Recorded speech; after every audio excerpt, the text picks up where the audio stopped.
Um, we, Thank you, Ira. So the recording of the webinar just started.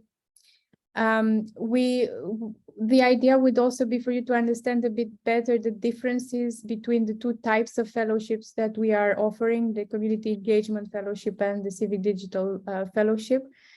What we are looking for in a fellow, so the success factors, what the application process is, and what we would be looking at when we evaluate your proposals, your concept notes. And we will also be giving some examples of fellowship projects and fellows from previous generations, so you can get a better idea of what we are looking for. I wanted to start just by, I won't dwell on this too much, but I did want everyone who joined today to understand the context of the fellowship program within the wider project, EU-funded project that we are implementing as a team. So our project, the Eastern Partnership Civil Society Facility, is now in its third phase. We started this phase at the end of June last year, and this will last until December 24. We are not only implementing the fellowship program, we are working along different pillars, and we have different types of activities, but the overall objective is to strengthen the role of civil society and to increase the capacity of civil society organizations and activists in all of the 6 Eastern Partnership countries. Unfortunately, due to the war in Ukraine, a lot of the standard activities we would have in a normal year were postponed. But we are trying to pick up some of those activities. So we will have some capacity building activities and opportunities coming before the end of the year. We are also planning to relaunch our hackathon and civic tech activities also before the end of this year. So if you are so inclined, if you are working on civic tech or on more at the intersection, let's say, of tech and civil society, do keep an eye on the opportunities we will have in that context. We do support different civil society networking events in the region. We haven't been doing that so much this year for obvious reasons, but we did support a lot of initiatives around our Stand with Ukraine priorities, which we had since March this year. We have very briefly also in our project, we are implementing within our project communication campaigns in some of the countries. And the aim there is really to improve the public image of civil society. And in addition to all of this, we are also carrying out different mapping studies and research in general for our EU stakeholders, allowing them to have a better understanding of civil society in the region. So the Civil Society Fellowship Program really falls within this part of this bigger puzzle that basically represents our project. I think you are all very keen to hear more about the fellowship program as such. So I will pass the floor to Simon Forrester, who is our capacity development expert, and I think he will be telling you a bit more about the program. Thanks, Monica. Yeah, I think that everyone has joined us today because they're interested to become a fellow. And in a few minutes, I'm going to talk a little bit about these 2 different types of fellowships which are available. But before doing that, I want to make it clear that it doesn't matter which type of fellow you might become, you will enjoy the same set of benefits. So every successful fellow will get approximately 5,000 euros of financial support to implement a fellowship project.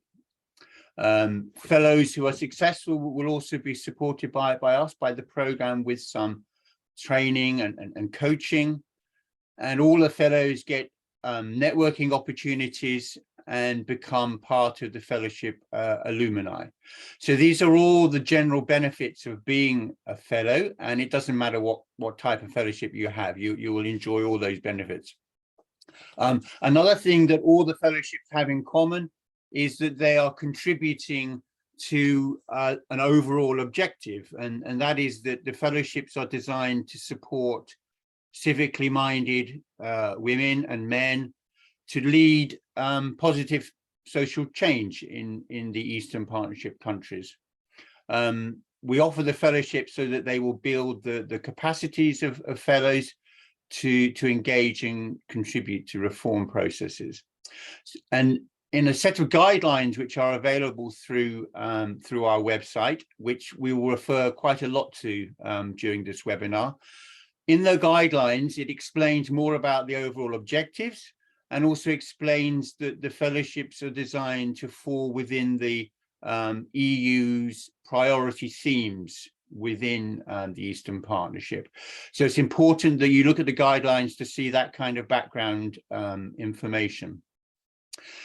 Now, these two types of fellowships, community engagement and civic digital, we don't have any particular quotas for these fellowships, so we can have any number of either of types.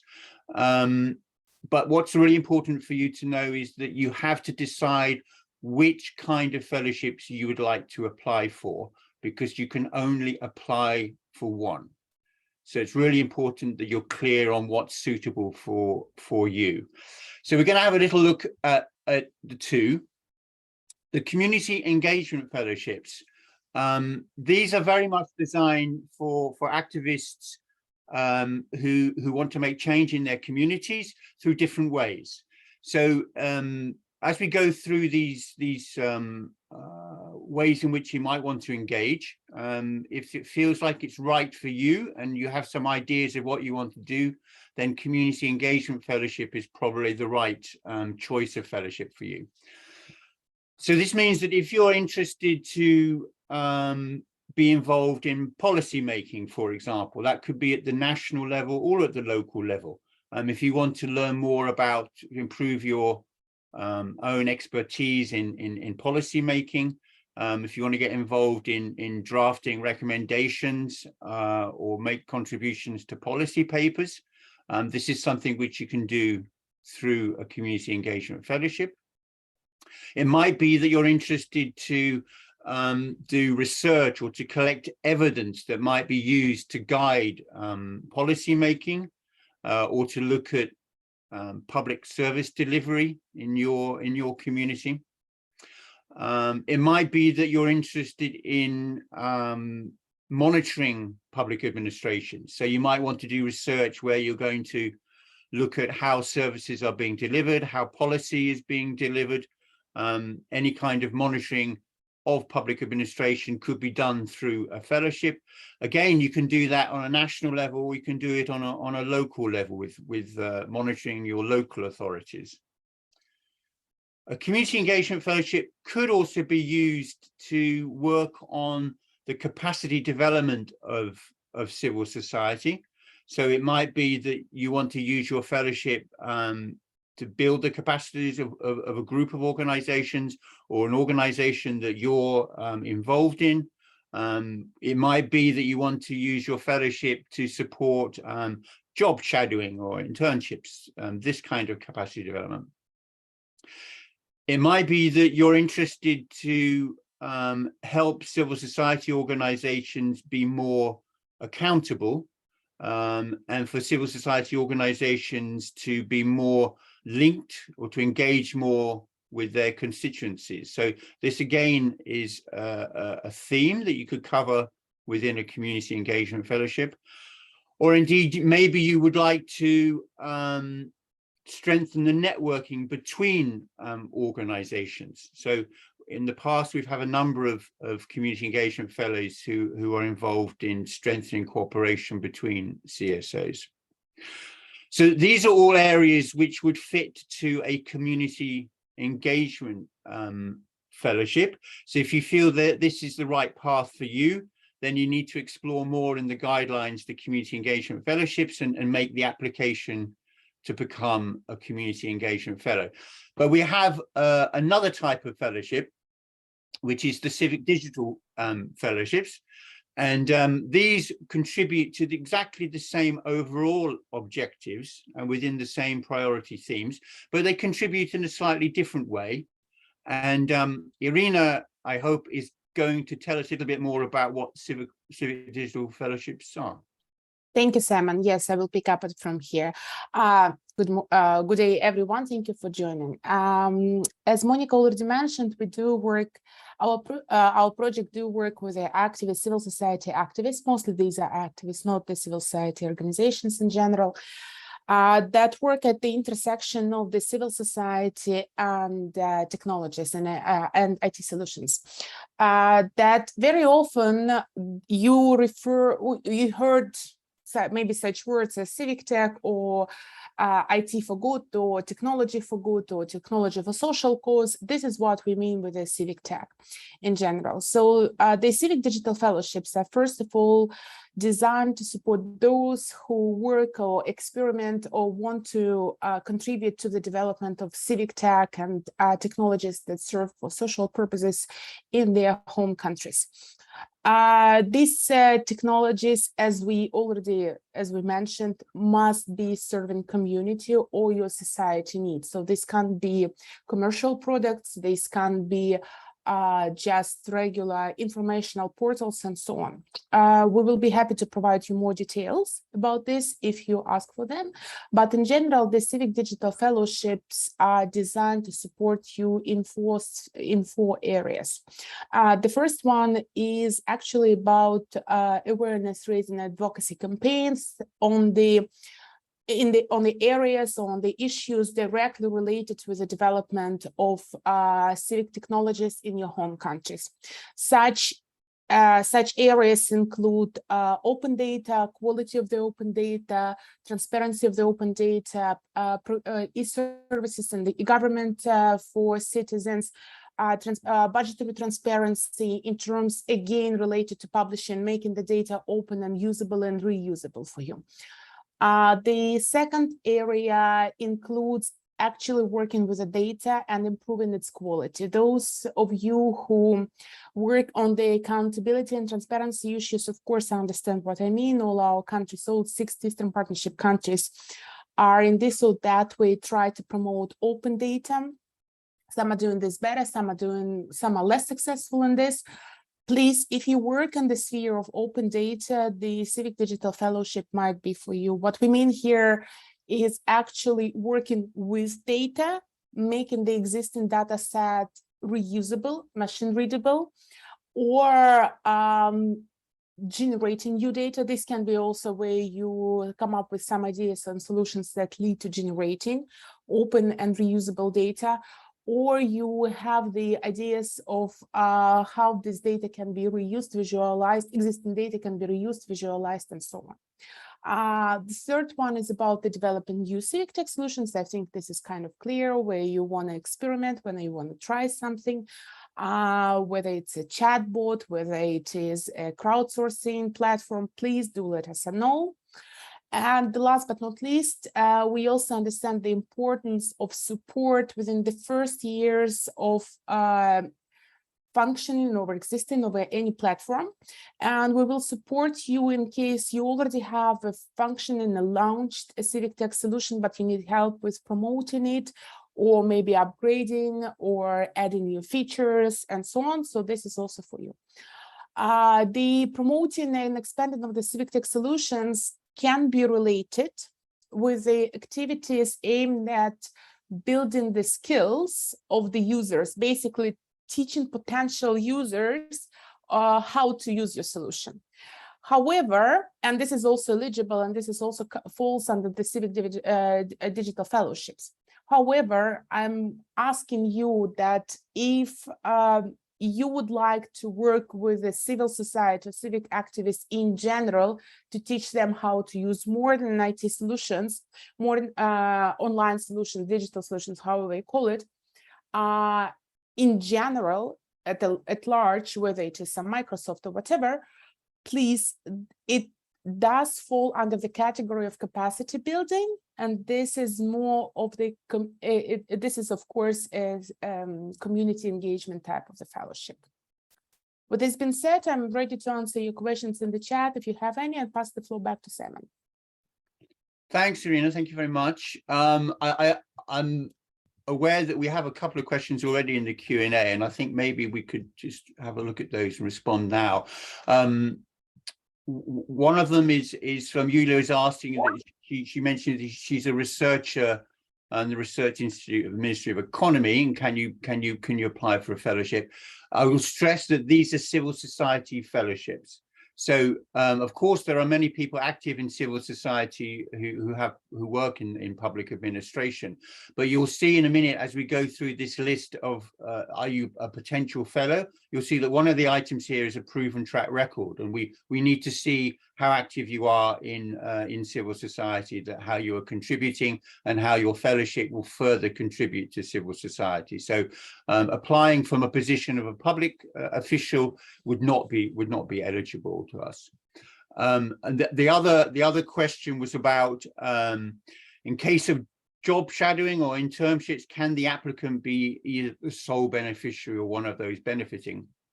The fellow can be the beneficiary of such an activity, but we would probably expect you to build on that activity, i.e. that if you undertake some kind of job shadowing or internship, we would then like to see you in your fellowship project, how you're going to use that new knowledge or those new skills. So to see what you will do with those capacities develop. So it wouldn't be the only part of the fellowship. You'd need to build. You need to build on that.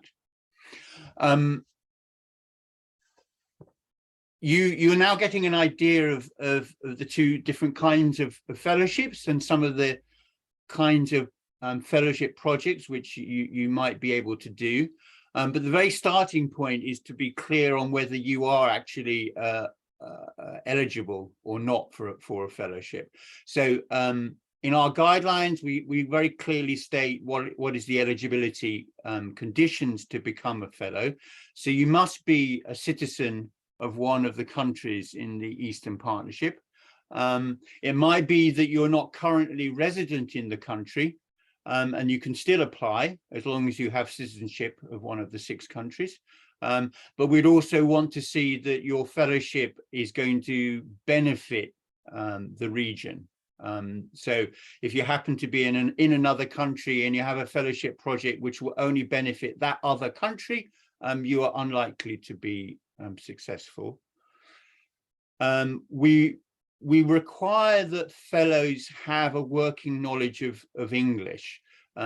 This is a regional program, it's an international program, and an important part of the program is the sharing across the countries and internationally, and the networking amongst fellows. So English is the language which is used, so we do ask that you have good English.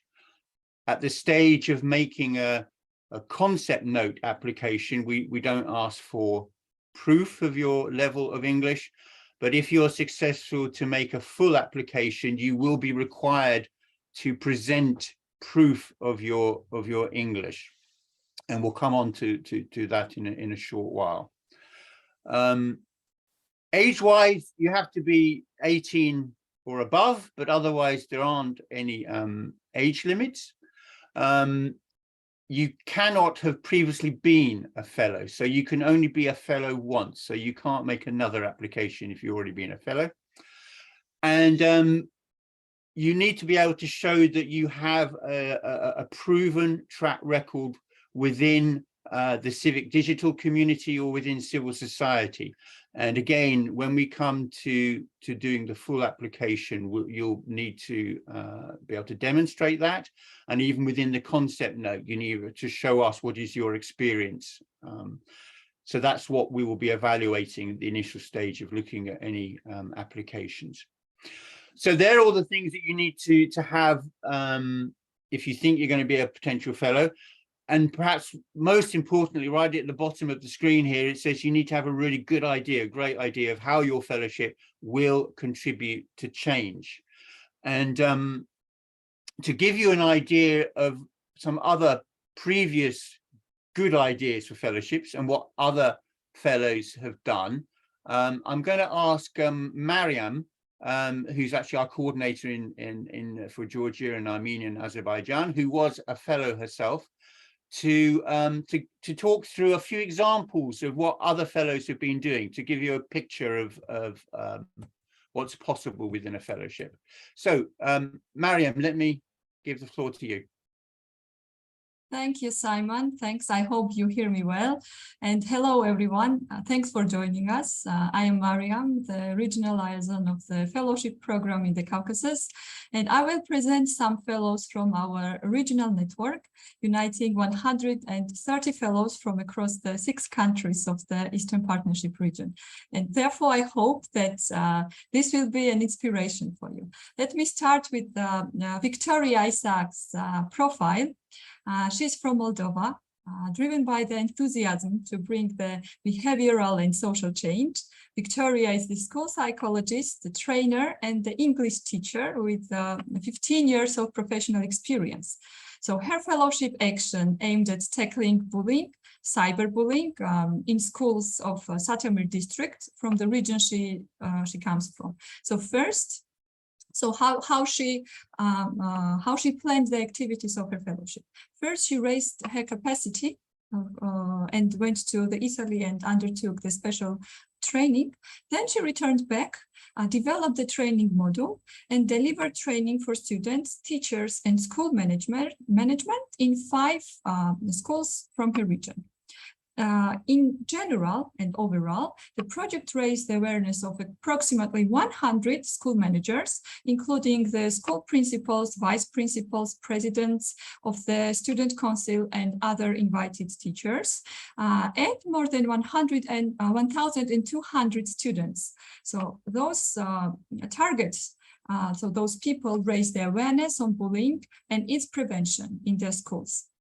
Also, she facilitated discussion and dialogue between the teachers and students to encourage the openness among each other. Therefore, she sent the recommendations to the local districts of Board of Education and shared the outcomes of the fellowship and shared her recommendations to them.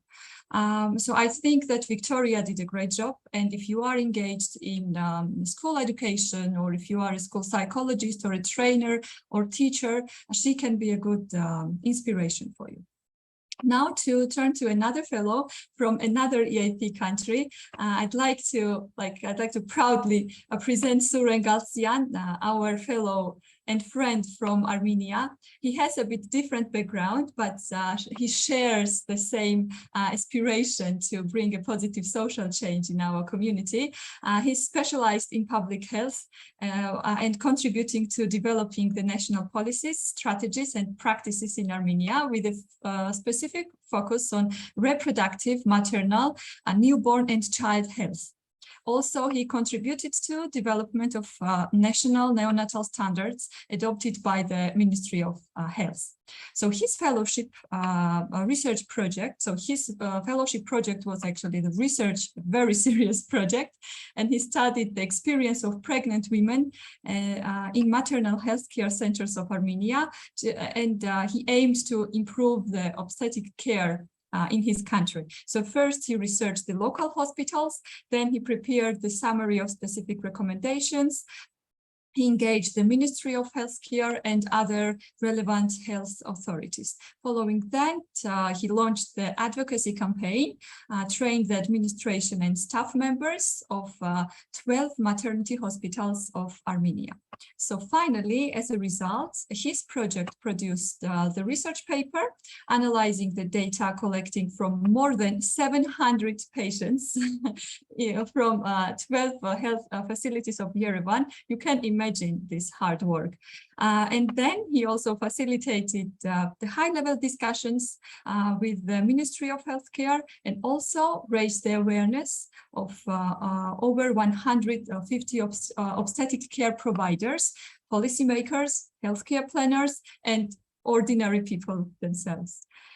So Suren is an inspiration for me, and I hope that he will be the inspiration for you too. So those 2 fellows were fellows from the Community Engagement Fellowship Actions. So now let me introduce our new friend and member of our regional network, who is working on civic digital products. So you see on the screen, his name is Denis Andrushenko from Ukraine, and his project is City Dream, a crowdsourcing platform for local communities. So I'd like to mention that this project is still ongoing, and he's right now working on this solution. To give you a bit more about his background, Denis has a tech background. He's a co-founder of Leaders Fund, a matching stipend initiative for non-profit leaders, and a former manager of GeekHub, a platform providing free IT courses for youth and IDPs. Also, he works with the clients from the IT sector, specifically from fintech and blockchain. Even though he has tech background, he envisions that biggest potential for the change is at the intersection of open tech and the human development. So following the above mentioned, Denis came up with the idea of creating a City Dream. That's a digital platform, the website, to facilitate more participatory local planning in the Cherkasy region of Ukraine. And he applied for the Civic Digital Fellowships, and voila, he won, and he was awarded with the Civic Digital Fellowship, and right now he is working on that. So the project will be initiated in Cherkasy, in the region Denis comes from, in Ukraine, which has approximately 280,000 citizens. So Yuri and his collaborators are now in the process of development of the digital solution to create a better communication platform for citizens, local authorities, and business cooperatives, and help them realize that there is a path of democratic involvement and active participation. So as a result, he aims that the website will encourage the citizens to participate in proposing, validating, and realizing the project ideas. And it's estimated that 50 heads of house cooperative will use the solution and engage over 15,000 citizens. And when tested, if it's successful, this solution can be scaled to another cities, to another countries, and even, why not, the whole region of the Eastern Partnership. So last but not least, so I'd like to thank me for being the member of this amazing and enthusiastic young professionals. And I'd like to tell my personal story to give a bit more personal touch and give you more inspiration. So I became the member of this network in 2017, and I'm lucky and yeah, I was lucky actually, and then proud that I was the first generation of the Eastern Partnership Civil Society Fellowships. And back in 2017, I was a 24-year-old student. I studied the first course, it was my first year of master's studies of diplomacy and international politics, and I have lots of ideas and aspirations to change the world. But I had no financial resources to actually implement them. So when I applied for the fellowship, I was lucky and I was selected. And then after realizing my actual resources, I found out that it was not only the financial resources, but also capacity that I lacked and that I needed to manage at least a small project. So this program helped me improve myself to enhance my capacity in different directions. And also they gave me the financial support, like 5,000 euros, to implement my very first research project. So my first project was on monitoring the Tbilisi City Hall, and I was researching the budget and other relevant documentations from the perspective of youth, gender and environment. And I collected local evidence, facilitated the public dialogue, I hope, because I met the local authorities from different departments of youth and environment. Also, I met the environmentalists, I met the different independent experts in Georgia and outside of Georgia through online communication. And I developed the research paper. And if you're interested in the outcomes of that research paper, you can go to our website and check our fellows' profiles there. So to tell you a little bit more about the opportunities within the alumni network, what it gave me, it was like I attended several international networking events in Brussels and Kiev, and I hope that in the following years we will have many such opportunities for you. I met different EU level professionals, and you will also have the opportunity to meet the maybe ambassadors of the EU delegation to your countries, or the high level officials from the EU delegations in your countries. Also have the world class master classes and training that will build your capacity and that will help you be a better negotiator, better manager, and better civil society activists. And also being the member of our prestigious regional alumni network opens the floor to different EU-funded conferences and opportunities, because those events are managed by our partner programs, and it will be like another plus. You will be leveled up and your CV will look a bit better, so your chances will be higher to be participant of different high-level events in your countries and outside of your countries in Europe, and etc., etc. So we are the network of young, motivated and enthusiastic professionals with different backgrounds. With some of us has like medical backgrounds, tech backgrounds, but we have one aspiration and one aim to bring the positive social change in our communities. And if you are the person like we are, and if you share the same passion as we share, then I urge you to apply, and if not selected this time, reapply next time, and do your best to become one of us and to become our member. So thank you everyone for listening, and I wish you all good luck and all the success. So with these remarks, Simon, and with this positive energy, I conclude my presentation and give the floor back to you. Thank you. Thank you very much, Mariam. I can feel the positivity from here. It's really good. Thank you so much for that. I think you've given some really good examples of what fellows have been doing, and I think they're all very inspirational. And as you mentioned, on our project website, we have a dedicated portal to the fellows, and you can go there, you can search through all the fellows' profiles, and if you click on the fellows' profiles underneath, you will also see a description of the fellowship projects which they implemented.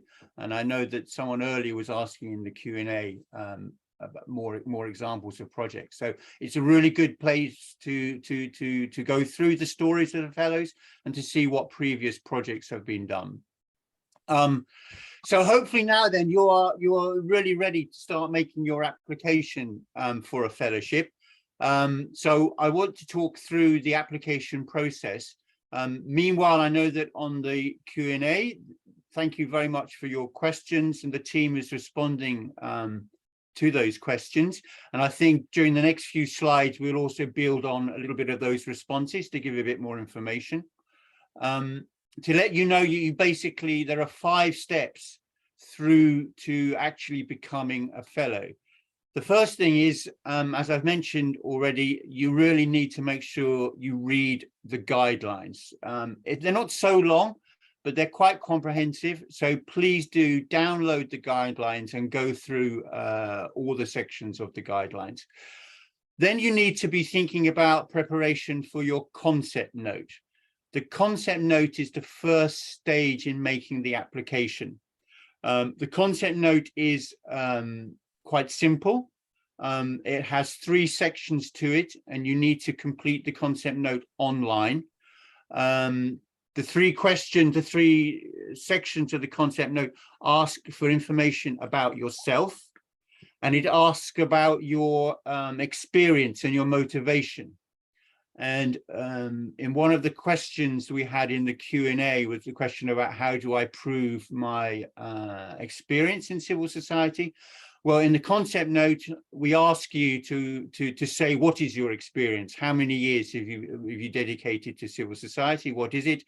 And later on, as described in the guidelines, you'll know that for the full application, we ask for a recommendation letter to be uploaded. So there are a number of ways in which we will be able to judge your experience and your contributions so far to civil society. Once you've really thought through what your concept note will be and you're ready to fill in the concept note, you have to do that online. So we ask you to make the application online, and you need to be able to choose the online application either for the Community Engagement Fellowship or for the Civic Digital Fellowship. And then you just follow the online instructions. Once you've submitted your concept note online, you will receive an email notification, a copy of that. And we are accepting the concept notes from now until the 15th of October, and they are reviewed on an ongoing basis. So we hope that within just a few weeks that you will get notification of whether your concept note has been successful or not. If it is successful, you will then enter into the fourth stage, which we refer to as the incubation period, because this is where you are able to develop your fellowship idea into a full application. And during the incubation period, you will also get some support from us, so we can help you a little bit to develop your idea if you need to get some advice on it. But during the incubation period, you will have a few weeks to develop your fellowship idea, and then you'll need to make your full application. And again, this is done online.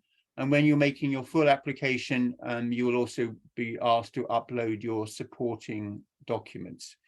That's the last phase of the application process. And as it says on the slide here, only steps 4 and 5 will be completed by those who successfully are past the concept note stage.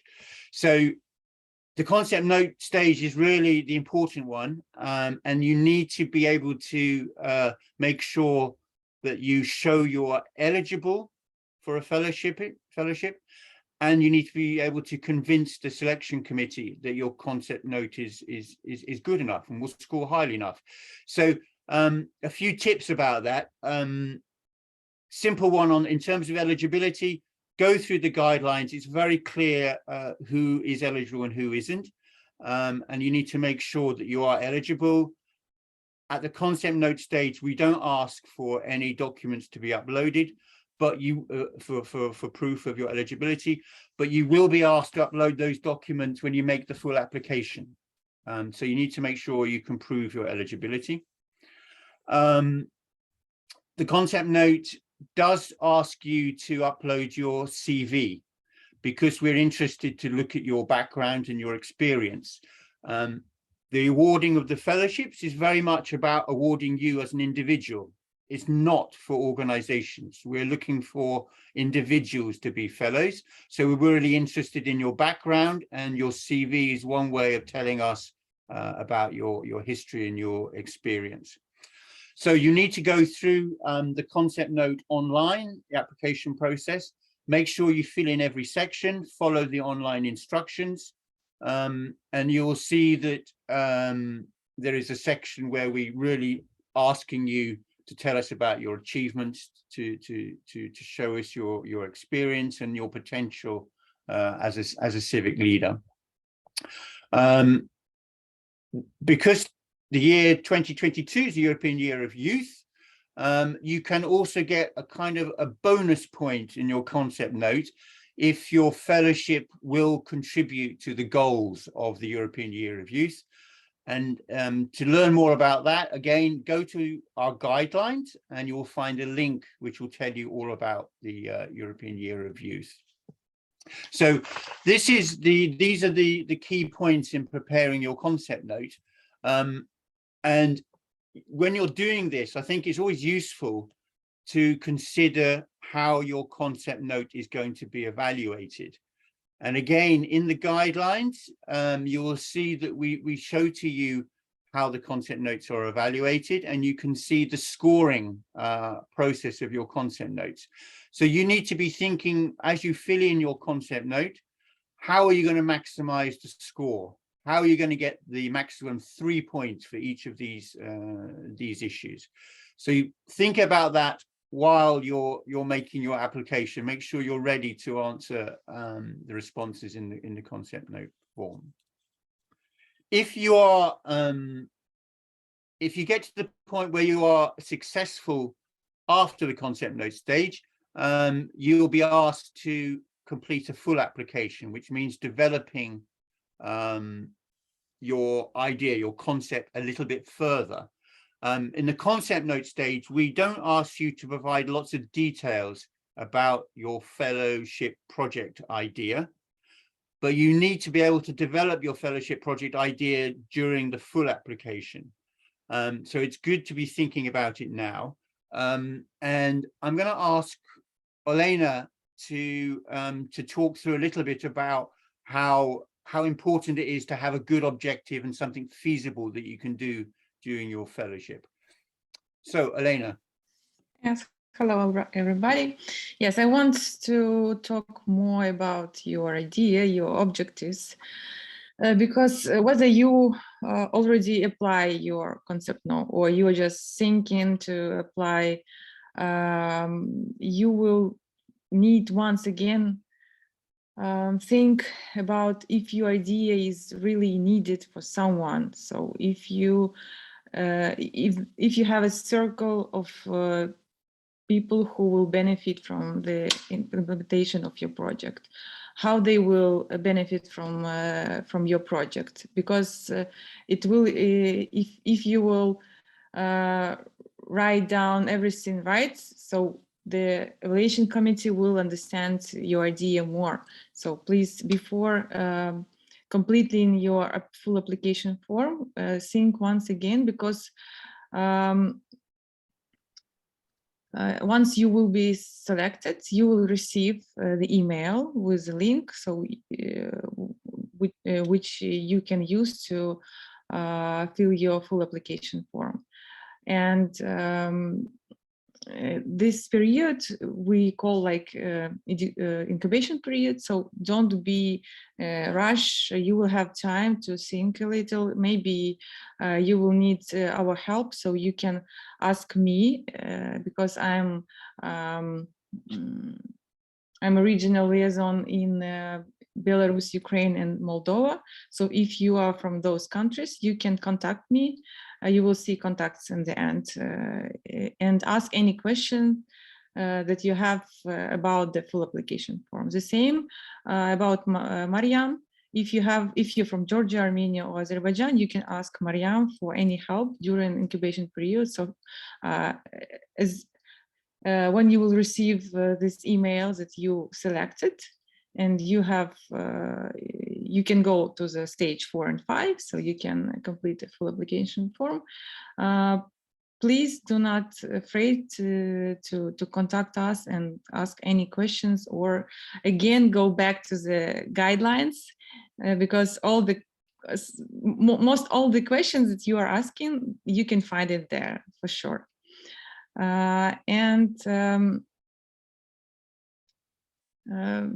Yes, as Simon said, that please apply with one idea.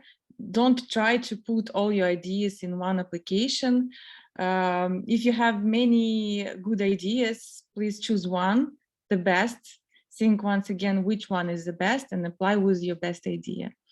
And very important is to put clear and well justified objectives.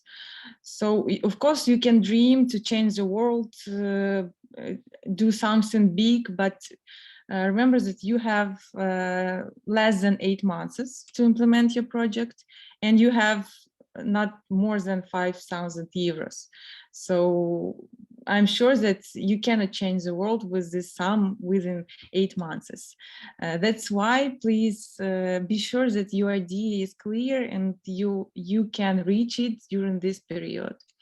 I can say about my my project is I was a fellow in 2018, and I had a project that was connecting with legislation, national legislation, and I understood that I cannot accept the law, or I cannot change the constitution of Ukraine, but I knew that I can raise awareness about the problem, or I can develop some communication campaign or advocacy campaign to make this my main objective to reach what I want. So please do it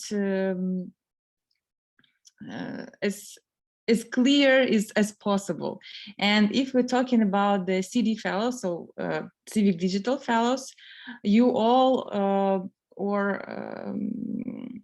producing some IT solution or app, or it can be a bot. So it's not the objective of your project. Your objectives can be something that you deliver to someone. So for example, if it's some platform, as we had with our fellows, some charity platform. So this platform, it's not your objectives. The objectives can be strengthen something, strengthen the charity community in your country, or if it's a board, so it's not the objective is not the solution. The objectives can be improving communication, so to identify and match people who can help and those who need help. That can be your objectives, not only the solution, the IT tool. Please think about that when you are completing your full application, because it's clear you will write, as more examples you will provide, as easier will be understand what you were meaning when you were filling your application. Thank you, Simon. Thank you. Thanks very much, Elena. We're getting towards the end of the presentation to help to guide you through how to apply for a fellowship and what makes for a good fellowship. And as we have mentioned a couple of times, this is a two-stage process where you first make a concept note application, and then if you're successful, you move on to being asked to complete a full application. The concept note is quite simple, and we don't ask for too much information in the concept note, but we do ask for a lot more information in the full application. You'll need to, in the full application, you'll need to present a full set of activities to achieve the objectives, the objective of your fellowship that Elena just been talking about.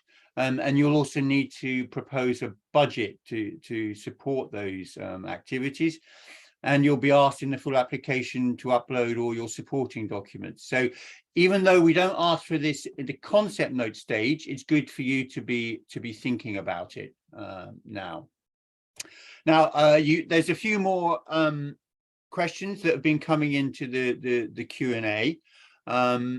And in a minute, we'll get towards the end of this presentation to open things up for any more questions. And any of my colleagues who want to jump in to mention things that I haven't mentioned or to answer questions, we'll be able to do that in a couple of minutes.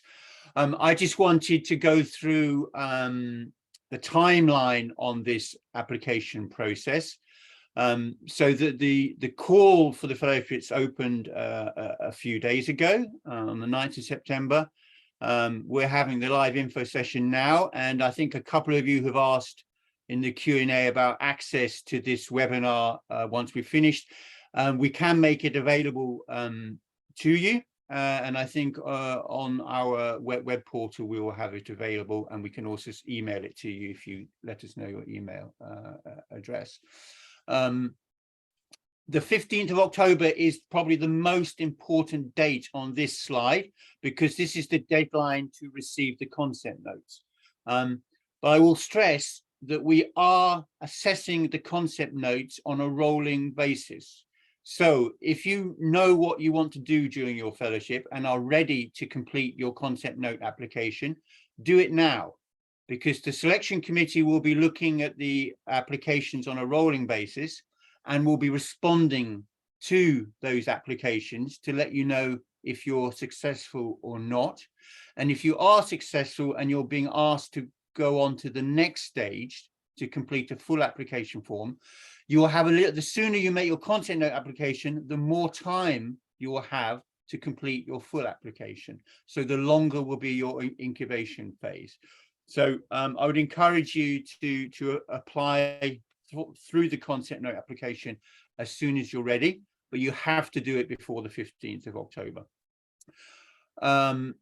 Those that are successful will move into the incubation phase, and the incubation phase will close on the 1st of December. So this is the deadline for the full applications.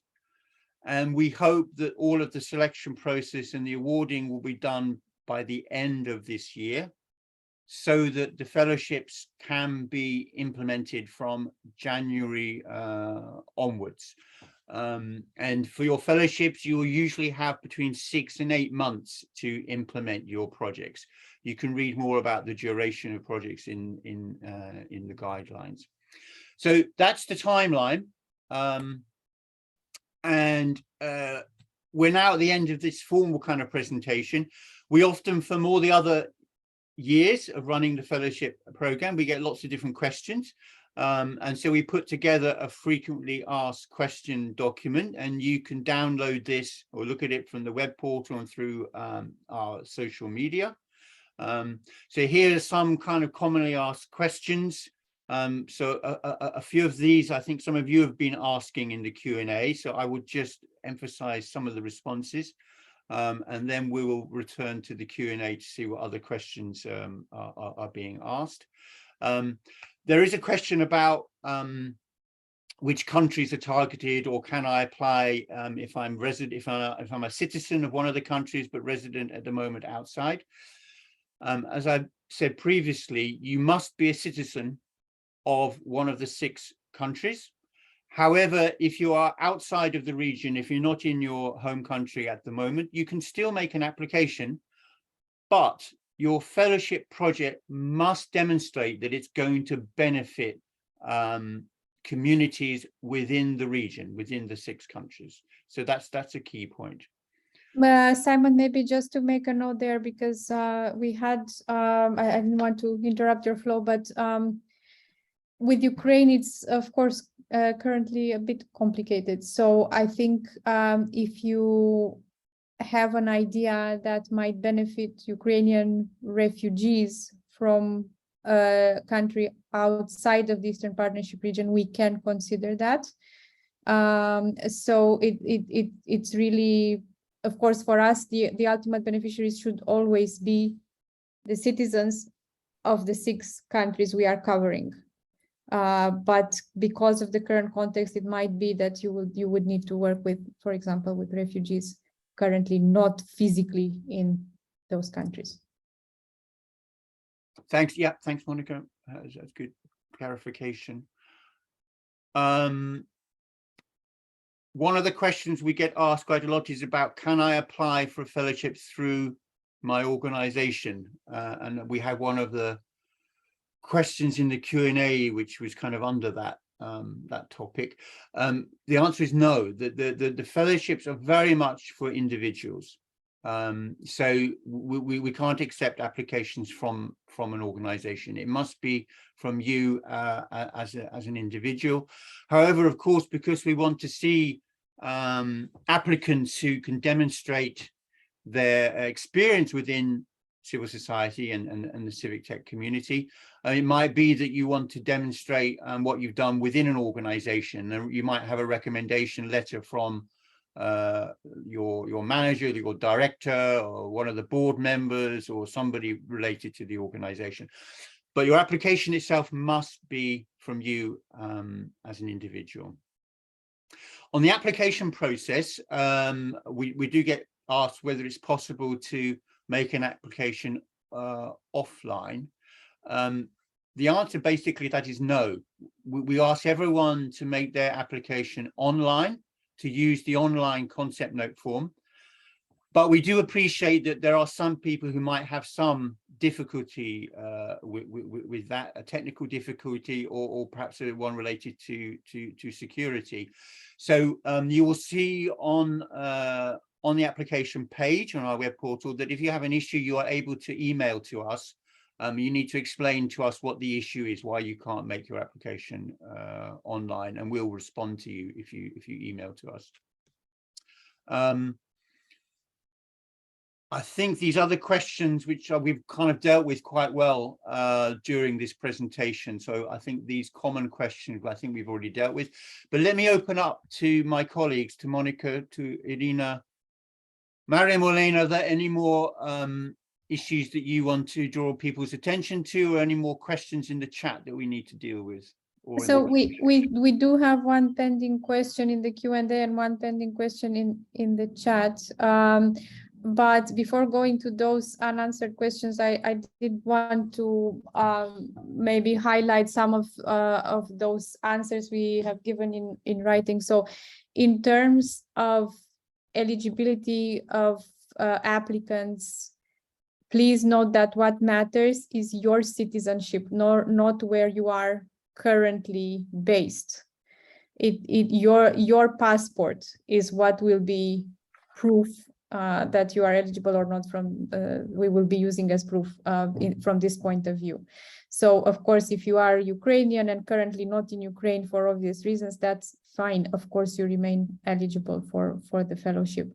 In terms of different target audiences and types of activities and their eligibility, it is very hard for us to say, just looking at a simple question, whether what you have in mind would be eligible or not. So this is generally something that is for the evaluation committee to assess once we have all of the elements in there. But again, it has the final beneficiaries should be the citizens of the Eastern Partnership countries, whether they are physically in the Eastern Partnership region or not. It depends. I mean, it's not that relevant for us. In some cases, you will be very justified in targeting groups that are not currently in the EaP region.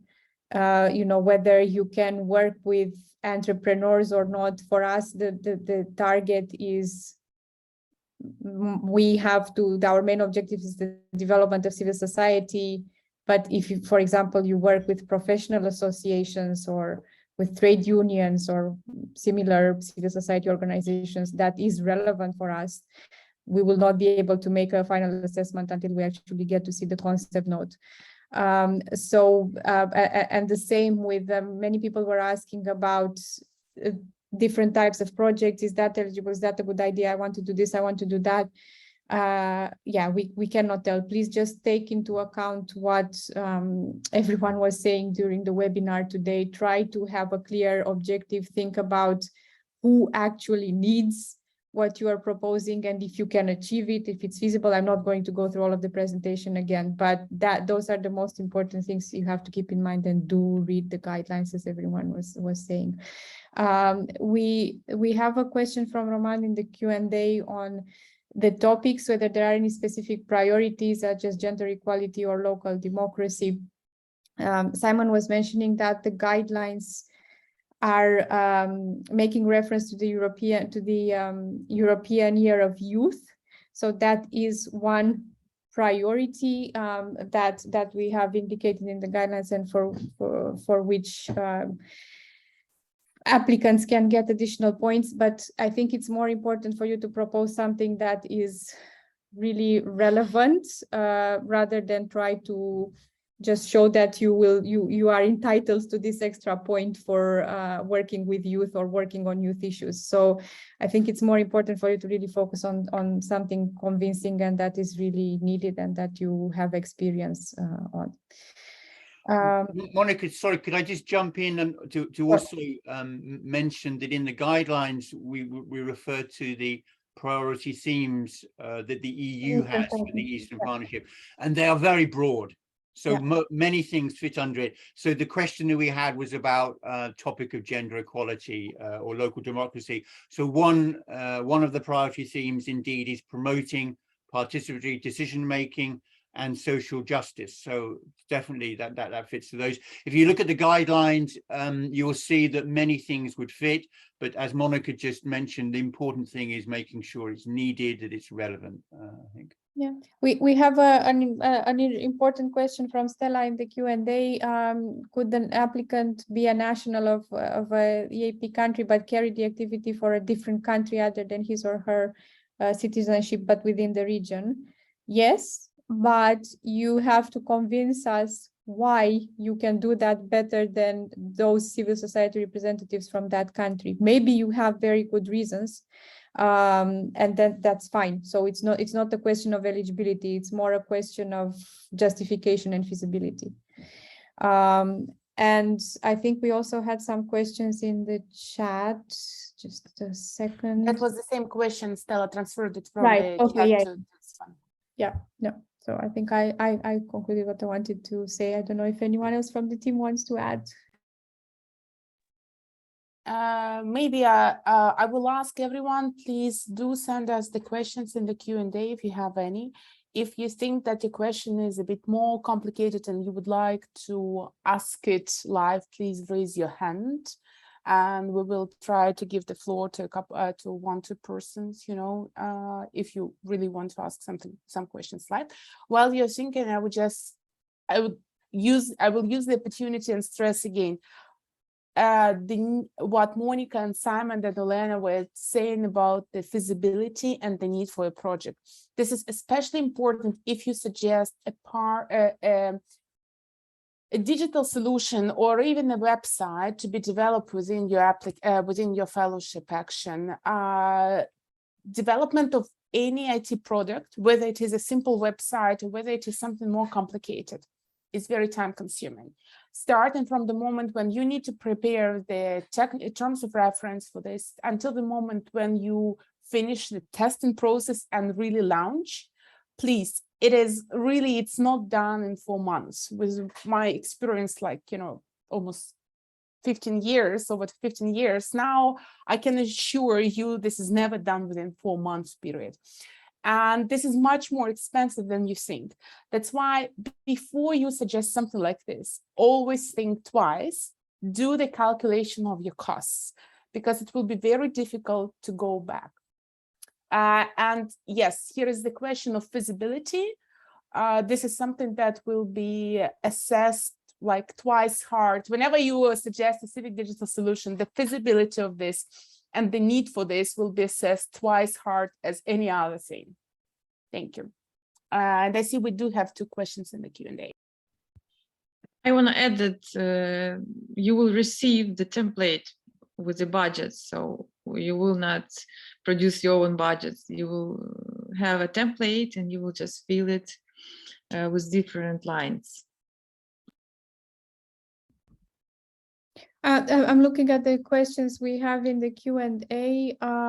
Another question related to citizenship partly. So is in case there is an issue of citizenship in one of the EaP countries and residency in another, can the concept note be for the benefit of the country of residency or even of the EaP region? Yes, if you want to propose even a project covering all of the 6 countries, in terms of eligibility, it's not a problem. But again, you have to show that you can meaningfully do that within the relatively limited period of time you will have available for the fellowship and within the limited budget, because we have an average budget of 5,000 euros. So if you want to spread that and, you know, try to do very small things in 5 countries, or you want to try to focus a bit and do something more focused in one country, it's your choice, but it's not an issue of eligibility. I'm not entirely, I guess the next question on the country quotes.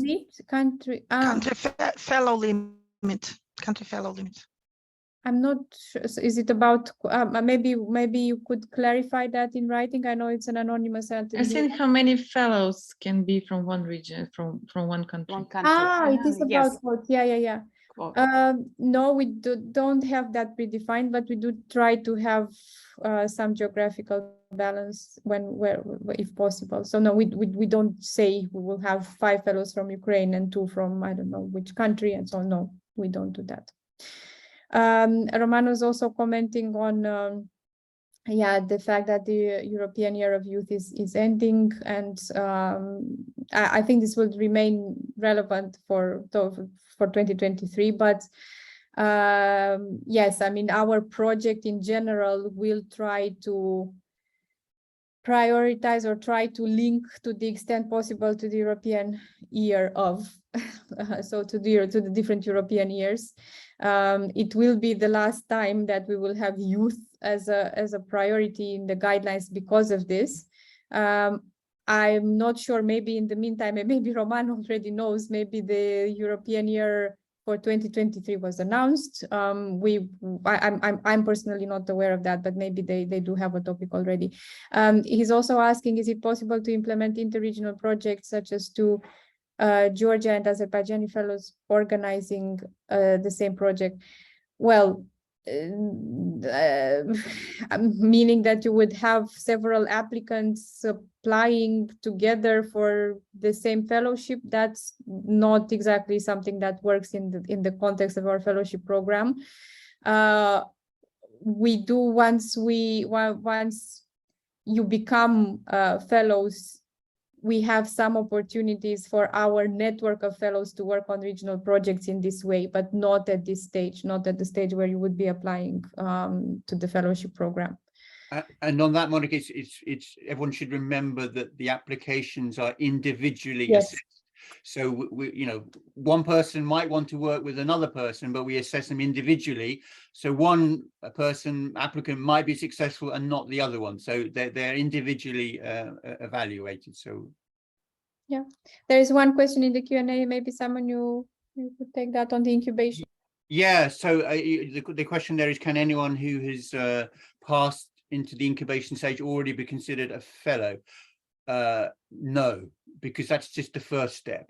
When you're in incubation, you'll be then asked to make a full application, to go through the full application process, and your full application will then be evaluated by the selection committee, and then if you're successful, you will be awarded the fellowship. But only after your full application has been assessed can you be awarded as a fellow.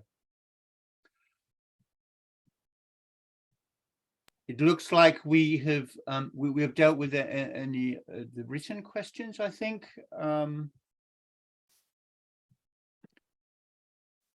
Thank you, Mariam, in the chat. You've just informed us all about 2023. It's good to know, because yeah, this will be the European Year of Skills. Digital skills of Europeans, and okay, yeah. So that means that for any of you who make an application now but are not successful, unfortunately, because not everyone can be successful, but we would encourage you to make an application next year, where we will have more calls for fellowships, and then I imagine that in our guidelines you'll see that this will be a priority for 2023. There you go. You also got some breaking news. We weren't even aware of this ourselves until today. So it seems this is it for next year. And it will also open a new digital applicants. I just wanted to say that this will open the path to civic digital applicants from our region. So please initiate. I wanted to draw your attention that if you don't have any more questions to ask us now online, if you do have anything to ask, you can always use the fellowship email to send us questions, and in the guidelines this email address is repeated there. So anything you want to ask about, please email us to ask your questions. If you, after this webinar is finished and you suddenly think of something, please do always ask us. And Mariam and Elena, who coordinate the fellowships in their respective countries, are also available to respond to questions, and will be available during the incubation stage to help you to develop the full applications. But it looks like we've come to the end of any questions from you live. Monica, would you like to close us? Yes, I think, well, I'm glad to see that people were really engaging today during the webinar. What I wanted to close with one warning / encouragement. So we don't have a geographical quota as such, but we do have, and it's mentioned in the guidelines, an average number of fellows that we should aim for selecting per year. And that's in this phase of our project, it's about 40. We already selected several 2022 fellows. So we will not have a huge amount of fellowships available this time around. So the sooner you apply and the more convincing you are from the beginning, the better it is also in this context. I mean, we will look at all of the applications that we receive before the deadline. We will not close the call before the 15th of October, but there are limited fellowships available because we already selected a number of fellows for 2022. So do hurry up and send your proposals. Yeah, I think I will close here. I wanted to say thank you, Simon and Ira and Maria, Molena, Lena for everything, and thank you very much for everyone who attended. If you what you will receive, as we said, actually we confirmed several times, you will receive the presentation and you will be able to go back to the webinar as well. But please feel free to contact us if you have other questions. And yeah, get to work and impress us with your concept notes. Thanks a lot.